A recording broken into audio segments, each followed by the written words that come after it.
Picture a single document, not from a country, not from a bank, a balance sheet for the entire planet. Every nation is listed, every currency, every economy, and next to every name, a minus sign. The United States, in debt. China, in debt. India, in debt. Japan, in debt. Europe, in debt. Trillions of dollars. Now pause. Debt is not just a number. Debt is a relationship. For every borrower, there must be a lender. So if the entire world is borrowing, who exactly is lending to the world? Because this is not philosophy. This is how modern money works. And once you understand it, you won't hear economic news the same way again. Most people don't question national debt. It feels abstract, too big to matter.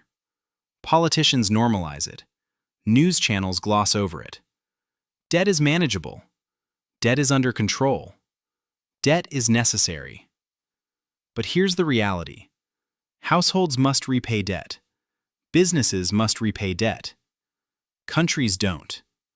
They roll it forward. They refinance. They inflate. And that creates the illusion that debt doesn't matter. But numbers don't lie. Global debt is now over $300 trillion. That's more than 3 times everything the world produces in a year. So let's be honest. The world can never repay what it owes. Which leads to a deeper question. If repayment is impossible, why does the system still exist? For most of human history, money was something tangible. Gold, silver, coins you could hold. If a king wanted more money, he had to tax or conquer. Debt existed, but it had limits, because money itself was limited. Then came modern warfare.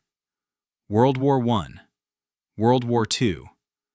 Wars are expensive, and gold was too slow. Governments needed money instantly, so rules were bent, then broken. By 1971, money was no longer backed by gold. From that moment on, money became a promise backed by trust, and enforced by law.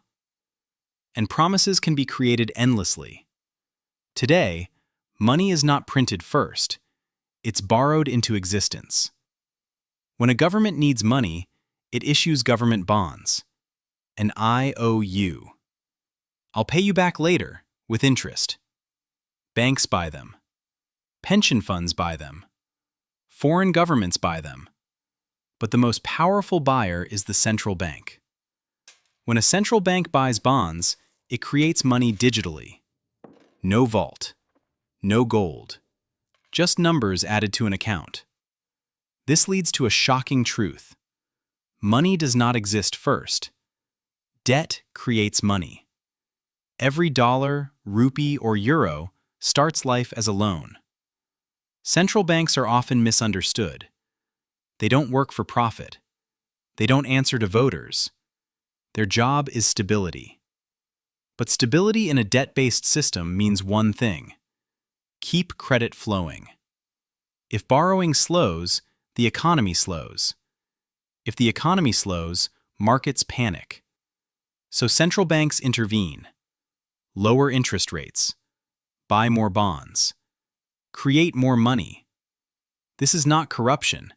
It's maintenance. They are keeping a machine running that cannot stop. Now we reach the heart of the issue. Interest.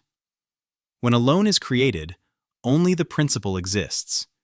The interest does not, which means interest payments require new money, and new money requires new debt. This creates a loop. Debt creates money. Money requires interest. Interest requires more debt.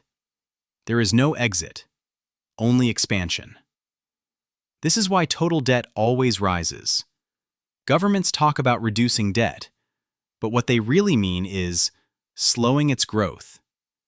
Paying off debt would destroy money, literally. If all debt were repaid, most money would vanish. Banks would collapse. Credit would freeze.